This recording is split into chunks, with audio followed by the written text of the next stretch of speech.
A basketball conference has 8 teams every season. Each team plays every other conference team twice. Once at home and once away.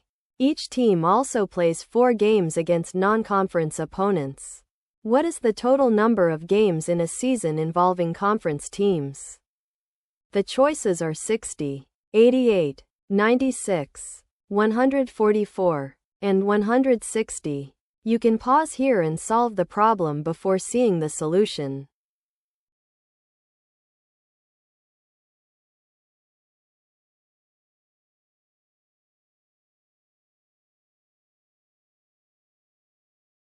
Let's start with the games inside the conference.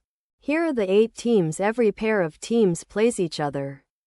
To count the pairs, we choose 2 teams out of 8. That is 8 choose 2, which equals 28 pairs.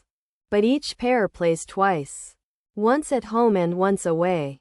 So the number of conference games is 28 times 2, which equals 56.